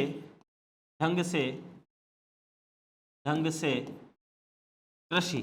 अवैज्ञानिक ढंग से कृषि, अगर किसान जो है वो अवैज्ञानिक ढंग से अगर खेती कर रहा है, केवल और केवल दवाइयों का ही ध्यान रख रहा है, तो ऐसी कंडीशन में भी वो जमीन जो है वो आने वाले समय में फर्टाइल नहीं रहेगी, उपजाऊ नहीं रहेगी, और वो भी अनउपजाऊ बन जाएगी। तो ये भी एक प्रमुख कारण है, अवैज्ञानिक ढंग से कृषि करना, संसाधनों का अत्यधिक शोषण करना, या फिर वनस्पति का अभाव होना, शहरीकरण होना, या फिर आपके एक प्रकार से अपन कह सकते हैं वन उन्मूलन होना, या फिर आपके जो है वो जो अनियंत्रित पशुचारण होना। तो आपको एक डायरेक्टली प्रश्न पूछा जाता है मरुस्थलीकरण के क्या कारण है, ये कारण का एक प्रश्न आता है कई बार, तो और उसमें ऑप्शन कौन कौन से रहते हैं वो मैं पहले बता देता हूं। मरुस्थलीकरण के कारणों के अंदर आएगा आपके सबसे अच्छा ऑप्शन जो है उसके अंदर आता है वन उन्मूलन, या फिर आपके पौधों को काटना, वन उन्मूलन हो जाता है एक। दूसरा होता है आपका शहरीकरण, ये भी आपके मरुस्थलीकरण का कारण है। शहरीकरण कह लीजिए या फिर जनसंख्या वृद्धि कह लीजिए। उसके बाद में आता है अनियंत्रित पशुचारण, ये भी आपके किसका उदाहरण है, मरुस्थलीकरण का उदाहरण आता है। फिर इसी प्रकार से अगर हम बात करें तो अवैज्ञानिक ढंग से कृषि, ये भी किसका है, मरुस्थलीकरण का ही एक प्रमुख कारण है। और उसके अलावा अगर हम बात करें तो बाकी ये है ही जिनको आप आराम से देख सकते हैं। ये प्रश्न डायरेक्टली पूछा जाता है मरुस्थलीकरण के कारणों से। राजस्थान के अंदर मरुस्थलीकरण की जो समस्या है वो विकट होती जा रही है और यहाँ के लगभग जो है वो राजस्थान के कुल क्षेत्रफल का 57% जो है उसके अंदर मरुस्थलीकरण का प्रभाव है। एक डेटा हमारे पास में ये आता है राजस्थान के द्वारा, जो राजस्थान की सरकार देती है, और एक हमारे जो है वो मरुस्थलीकरण एवं भू अन्वयन जो है उसके एटलस के द्वारा जो है वो 2007 के अंदर ये हमें आंकड़ा बताया गया कि राजस्थान के अंदर 67% मरुस्थलीकरण से प्रभावित क्षेत्र है। तो दो आंकड़े हमारे पास में अलग अलग आते हैं, जिसमें एक आंकड़ा किसका है, एक आंकड़ा है आपका एटलस का, और एटलस के द्वारा जो है वो इसरो के द्वारा 2007 में बताया, वो तो ये वाला आंकड़ा है कि राजस्थान का 67% है। और एक आपको पूछा जाएगा, अगर नॉर्मल प्रश्न पूछा जाए राजस्थान का कितना प्रतिशत क्षेत्र मरुस्थलीकरण से प्रभावित है, आपको बताना है 57। अगर प्रश्न में इसरो लिखा हुआ है या फिर एटलस लिखा हुआ है या फिर ये मरुस्थलीकरण एवं भू आपके अवनयन लिखा हुआ आता है तो आपको बताना है 67%।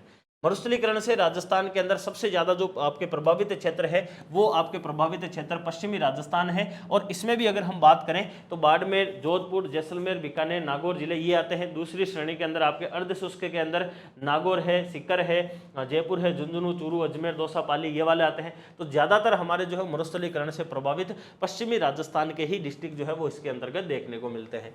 इसके अलावा गंगानगर, हनुमानगढ़, बीकानेर जिले जो है यहाँ पर सिंचाई की सुविधाएं वर्तमान में आ गई है, गंग नहर है या फिर आईजीएनपी है, इस वजह से यहाँ पर ये जो है वो थोड़ी बहुत समस्या मिटी है, लेकिन फिर भी मरुस्थलीकरण से जो है वो ये जिले प्रभावित रहते हैं।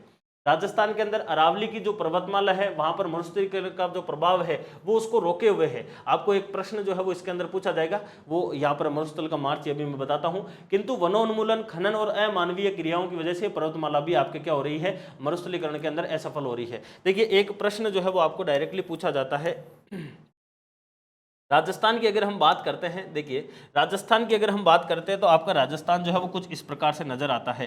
राजस्थान की अगर हम बात करें तो राजस्थान कुछ इस प्रकार से हमें नजर आता है, ठीक है। और इस राजस्थान की अगर हम बात करें तो इस राजस्थान के अंदर आपकी जो अरावली पर्वतमाला है वो कुछ इस जगह के ऊपर आपके फैली हुई है।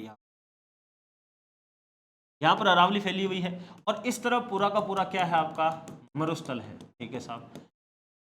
अरावली की अगर हम महत्व या फिर विशेषताएं लिखते हैं ना, उसमें अपन लिखते हैं अरावली राजस्थान में अधिकांश नदियों के उद्गम स्थल के रूप में है। राजस्थान में कई सारे धात्विक खनिज अरावली में मिलते हैं। राजस्थान के अंदर जो है वो अरावली का एक नकारात्मक बिंदु है कि ये हमारे यहाँ पर जो है वो वर्षा का जो है वो कम करती है, क्योंकि यह आपके जो अरब सागर की शाखा है उसके समानांतर स्थित, इस प्रकार से अपन पढ़ते हैं। लेकिन एक बहुत महत्वपूर्ण काम आता है आपके अरावली का, और वो ये आता है कि ये जो आपका यहाँ पर मरुस्थल है, ये क्या है आपका मरुस्थल है।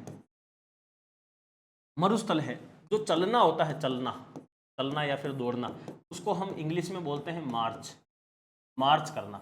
तो मरुस्थल जो है, ये मरुस्थल क्या होता है, चलता है। भाई कैसे चलता है, तो ये मरुस्थल जो है वो इस तरफ से इस तरफ चलता है, ये आगे की तरफ पैदल पैदल चलता है। इसी को ही हम क्या बोलते हैं, मरुस्थल का मार्च बोलते हैं। तो राजस्थान में पश्चिमी राजस्थान से पूर्वी राजस्थान की ओर रेगिस्तान या फिर मरुस्थल का आगे बढ़ना क्या कहलाता है, मरुस्थल का मार्च कहलाता है। लेकिन राजस्थान के अंदर अरावली पर्वतमाला जो है वो इस मरुस्थल के मार्च के एक अवरोधक के रूप में यहां पर खड़ी हुई है। इसी वजह से सबसे बड़ा कारण यह है कि पूर्वी राजस्थान में या फिर पश्चिमी राजस्थान से पूर्वी राजस्थान में जो मरुस्थलीकरण है उसको रोकने का प्रमुख काम कौन कर रही है, अरावली पर्वतमाला कर रही है। ये दो चीजें आपको याद रखनी है कि अरावली भले ही प्रभावित हो रही है, मतलब कि इसको सेफ कर रही है, लेकिन वो खुद तो भले ही आपके एक प्रकार से क्या हो रही है, अमानवीय घटनाओं की वजह से जो है वो परेशान हो रही है, लेकिन फिर भी मरुस्थलीकरण जो है वो आपके क्या है, मरुस्थल का पश्चिमी राजस्थान से पूर्वी राजस्थान की ओर आगे बढ़ना जो है वो किस नाम से जाना जाता है, ये शब्द कहलाता है आपका मरुस्थल का मार्च। ये 2-3 एग्जाम में पूछा हुआ है। और मरुस्थल के मार्च को रोकता कौन है, अरावली पर्वतमाला इसको रोके हुए है। इस प्रकार से ये आप देख सकते हैं, ठीक है साहब। मरुस्थलीकरण का पर्यावरण के ऊपर क्या प्रभाव पड़ता है, भाई सीधा सा है। अरावली पर जो आपके पहाड़ी श्रृंखला है उसके विभिन्न जो आपके अंतराल है वहां पर बहुत ज्यादा रेत का बहाव देखने को मिलता है। रेत जो तेज हवाएं हैं उनके साथ में और जल के द्वारा जो है वो कटाव देखने को मिलता है। मरुस्थल के प्रसार से जो है वो वनों का विनाश होता है। नदियों और झीलों के अंदर जो है वो गाद यानी कि रेत जो है उसका भराव हो जाता है। भूमिगत जो जल स्तर है उसके अंदर क्या होती है, अत्यधिक गिरावट होती है। और खाद्यान्न उत्पादन में भी क्या होती है, कमी होती है। मरुस्थलीकरण के तो बहुत सारे प्रभाव है, वो आप कितने बता सकते हो। प्रश्न आपको कारण से ज्यादातर पूछे जाएंगे। इसी प्रकार से पेयजल जो है उसके स्रोत जो है वो सूख जाएंगे। जो आपके जलाऊ लकड़ी है उसकी कमी हो जाएगी। चारागाह क्षेत्र जो है उसमें कमी हो जाएगी। निरंतर अकाल की संभावना बनी रहेगी। ये कुछ ऐसे आपके प्रभाव है जो पर्यावरण के ऊपर पड़ने वाले हैं, किसके, मरुस्थलीकरण की वजह से। ठीक है साहब, ये भी आपने देख लिया। मरुस्थलीकरण की रोकथाम के लिए जो है वो क्या उपाय हो सकते हैं। मरुस्थलीकरण को अगर आपको रोकना है तो इसके लिए कुछ उपाय हो सकते हैं। जैसे कि हमें एक काम करना चाहिए कि अरावली जो पर्वत श्रृंखला है उसके जितने अंतराल, अंतराल का मतलब होता है कि जैसे ये अरावली है और इसके बीच में ये ऐसी खाली जगह है, इस अंतराल के अंदर हमें जो है वो सुरक्षा पट्टियां किसकी, पेड़ पौधे यहाँ पर लगाए जा सकते हैं, जिसके अंदर हम जो मरुस्थल का प्रसार है वो पूर्वी राजस्थान की तरफ न हो सके। और अरावली पहाड़ी श्रृंखला 10 किलोमीटर की चौड़ाई के अंदर जो है वो हमें सघन वृक्षारोपण किया जा सकता है। दूसरा आता है राजस्थान तथा जो आपके राजस्थान के आसपास के राज्य हैं वहां पर हमें सघन वृक्षारोपण किया जाना चाहिए, जिससे कि पर्यावरण संतुलन के लिए आवश्यक भी है। और कुल भूभाग के जो है वो 1/3 भाग के अंदर वन होने चाहिए। राजस्थान में वनों का प्रतिशत भी क्या है, कम है। अतः इस स्थिति को बदलने के लिए स्थानीय वृक्ष की जो प्रजाति है वो हम क्या कर सकते हैं, बड़े पैमाने के ऊपर वृक्षारोपण किया जा सकता है, जिसमें हम सामाजिक जो वानिकी है, कृषि वानिकी या फिर आपके वन खेती है उसके द्वारा संभव कर सकते हैं। राजस्थान की जो रेतीली भूमि है जो कि आपके राज्य के लगभग 31.31% भूभाग के ऊपर विस्तृत है, केवल रेतीली भूमि की बात हो रही है, तो वो इतनी फैली हुई है। और सघन वृक्षारोपण अगर किया जाता है तो यहाँ पर हम जलाऊ लकड़ी जो है उसकी समस्या दूर हो सकती है। जो आपके वृक्ष है उन वृक्षों की वे प्रजातियां जो कि जल और मृदा संरक्षण के लिए महत्वपूर्ण है, उनको कटान के रूप में जो है, कटान के ऊपर जो है पूर्ण रूप से प्रतिबंध लगाए जाने के साथ में भी जो है वो सरकार काम कर सकती है। भाई इनको काटना नहीं है आपको। इसी प्रकार से अरावली के पश्चिम के अंदर जो है आपके जो थार मरुस्थल है उसका उत्तर से दक्षिण की ओर जो है वो अनेक वनस्पति की जो पट्टियां हैं वो लगा सकते हैं, यानी कि पेड़ पौधे लगा सकते हैं। राष्ट्रीय राजमार्ग के दोनों तरफ या फिर इंदिरा गांधी नहर के दोनों तरफ हम चौड़ी पट्टी लगा सकते हैं, सघन वृक्षारोपण कर सकते हैं। पशु संख्या के ऊपर नियंत्रण किया जा सकता है, जिससे कि चारागाह जो भूमि है उसके ऊपर दबाव कम हो सके। नए जो चारागाह क्षेत्र है उनका हम वैज्ञानिक ढंग से विकास कर सकते हैं। रेतीली और जो सारीय बंजर भूमि है उसका भी हम उपयोग कर सकते हैं। ये कुछ ऐसे आपके उपाय है जो कि मरुस्थलीकरण को क्या कर सकते हैं, आपके रोक सकते हैं। इसके ऊपर आप विशेष रूप से क्या कर सकते हैं, ध्यान दे सकते हैं। ये आपके 4 टॉपिक जो थे वो यहाँ पर कंप्लीट होते हैं, जिसके अंदर हमने राजस्थान में सूखा की बात करी, राजस्थान के अंदर अकाल की बात करी, राजस्थान में बंजर भूमि की बात करी और आपके राजस्थान के अंदर मरुस्थलीकरण की बात करी। अब हम लास्ट इस चैप्टर के अंदर जाएंगे और हम एक 5वीं चीज के ऊपर और बात करेंगे, और वो है आपके राजस्थान के अंदर कार्यरत क्षेत्रीय विकास कार्यक्रम। जो इंपॉर्टेंट है आपके क्षेत्रों के हिसाब से, वो यहाँ पर सारे के सारे एक साथ मैं यहाँ पर आपको बताने वाला हूँ, जिनको आप याद कर लेना है, जो डायरेक्टली आपके एग्जाम में पूछे जाने वाले हैं।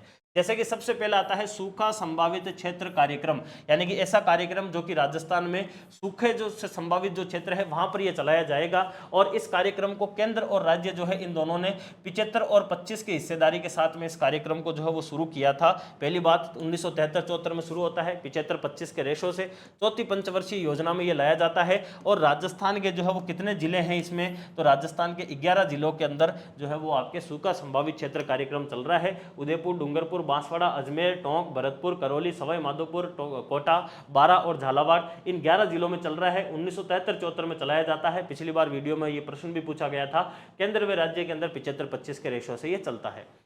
मरु विकास कार्यक्रम, मरु का मतलब है मरुस्थल, और मरुस्थलीय क्षेत्र के विकास के लिए जो है वो आपके 1977-78 में 100% जो है वो केंद्र सरकार के सहयोग से चलाया गया था आपके मरु विकास कार्यक्रम। और ये 5वीं पंचवर्षीय योजना के अंदर चलाया गया था। उस समय ये राजस्थान के कितने जिलों में चलाया गया था, राजस्थान के 10 जिलों में ये प्रारंभ किया गया था। लेकिन इस कार्यक्रम को वापस क्या करते हैं, पुनर्गठित करते हैं और इसको 1 अप्रैल 1999 से वापस शुरू करते हैं। और उस समय इसमें जो साझेदारी है केंद्र और राज्य की वो बदल जाती है और 1 अप्रैल 1999 से 100% केंद्र की जगह पर केंद्र की 25% और राज्य की केंद्र की 75 और राज्य की 25% साझेदारी आ जाती है। और राजस्थान के भी कितने जिले आ जाते हैं इसमें, अब 16 जिले जो है वो आ जाते हैं। और राजस्थान के जो है वो 16 जिलों के 85 जो है वो विकास खंड यानी कि ब्लॉक जो है वो इसके अंदर शामिल कर लिए जाते हैं। ये आप इसके अंतर्गत याद रख सकते हैं। ठीक है साहब। अगला आता है सीमावर्ती क्षेत्र विकास कार्यक्रम। भाई सीमावर्ती कौन सा, जो पाकिस्तान के साथ में सीमा लगाए उसके लिए, चूंकि वर्तमान में जो है वाइब्रेंट विलेज के नाम से एक कार्यक्रम चला रही है केंद्र सरकार, बाकी इस कार्यक्रम को अब बंद कर दिया गया है। सीमावर्ती क्षेत्र, भारत और पाकिस्तान की सीमा जो है उसके निकटवर्ती जो आपके क्षेत्र है वहां पर स्पेशली क्या किया गया था, सीमावर्ती क्षेत्र विकास कार्यक्रम 1986-87 के अंदर 100% केंद्र प्रायोजित ये चलाया गया था, जो कि पाकिस्तान और राजस्थान की सीमा के ऊपर स्थित जो आपके 4 जिले थे उन 4 जिलों के अंदर चलाया गया, गंगानगर, बीकानेर, जैसलमेर, बाड़मेर के अंदर। और इन 4 जिलों को जो है वो आपके कितने खंड इसमें शामिल थे, तो 4 जिलों के जो है वो आपके 16 खंडों के अंदर ये कार्यक्रम चलाया जाता है। लेकिन इस कार्यक्रम को भी 86-87 के बाद में 93-94 के अंदर वापस पुनर्गठित किया जाता है, इसलिए इसकी भी 2 तारीखें आती है। आपको 86-87 भी एग्जाम में पूछ लेते हैं और 93-94 भी पूछ लेते हैं। एक आता है एकीकृत व्यर्थ भूमि विकास कार्यक्रम, यानी कि जो भी व्यर्थ भूमि है, जो आपके खराब भूमि है, उसके विकास के लिए राजस्थान के अंदर 1992-93 में एक कार्यक्रम चलाया जाता है, जो कि राजस्थान के 14 जिलों के अंदर इसकी शुरुआत की जाती है। एक आता है एकीकृत बंजर भूमि विकास कार्यक्रम, जो कि राजस्थान के अंदर 1995 के अंदर 10 जिलों के अंदर जो है वो कार्यक्रम शुरू किया जाता है, जो कि स्पेशली बंजर भूमि के विकास का काम करने वाला है। ये फैक्चुअल प्रश्न है, आप डेट और डिस्ट्रिक्ट जरूर याद रखना है, यही प्रश्न पूछा जाएगा। अगला आता है एकीकृत जल ग्रहण प्रबंधन परियोजना, जिसके अंदर जो है वो एक समिति आती है जिसका नाम आता है CH हनुमंतराय समिति। इस समिति की सिफारिश के ऊपर सरकार के द्वारा क्या किया गया, 3 ऐसे कार्यक्रम थे। 3 कौन कौन से, एकीकृत बंजर भूमि विकास कार्यक्रम, सूखा संभावित क्षेत्र कार्यक्रम और मरु विकास कार्यक्रम। इन तीनों को मिला दिया और मिलाकर क्या किया, एकीकृत जल ग्रहण प्रबंधन परियोजना के ऊपर विचार रखा और 2008 के अंदर जो है वो जल ग्रहण विकास कार्यक्रम के नाम से इसको क्या किया था, आपके शुरू कर दिया गया था। और इस कार्यक्रम के अंदर जो है वो केंद्र और राज्य की साझेदारी 90-10 के हिसाब से इसमें रही थी, इस हिसाब से यह कार्यक्रम आपके चलाया गया था। एक इसी प्रकार का कार्यक्रम आता है मरुकरण संघाती। संघाती का मतलब होता है रोकना और मरुकरण का मतलब है मरुस्थलीकरण। तो मरुस्थलीकरण को रोकने के लिए एक कार्यक्रम चलाया गया, आपके मरुकरण संघाती कार्यक्रम या फिर मरु प्रसार रोक कार्यक्रम। मरुस्थल के प्रसार को रोकने के लिए या फिर मरुस्थलीकरण के संघाती यानी कि रोकने के लिए कार्यक्रम चलाया गया था। और यह कार्यक्रम 1999-2000 के अंदर कार्यक्रम को राजस्थान के 10 जिलों के अंदर चलाया गया था। अगेन इंपॉर्टेंट प्रश्न है, डायरेक्टली आपके एग्जाम में पूछा जा सकता है। 1999-2000 में इस कार्यक्रम को राजस्थान के 10 जिलों में चलाया जाता है। एक और कार्यक्रम आता है जिसका नाम आता है मरु गोचर योजना, यानी कि मरुस्थलीय क्षेत्र के अंदर जो है वो गोचर भूमि एक प्रकार से विकसित करने के लिए 2003-04 के अंदर राज्य के पश्चिमी 10 जिलों के अंदर जो है वो ये कार्यक्रम चलाया जाता है, जिसमें केंद्र और राज्य की हिस्सेदारी जो है वो 75-25 ही रहती है। मैक्सिमम कार्यक्रम में यही है।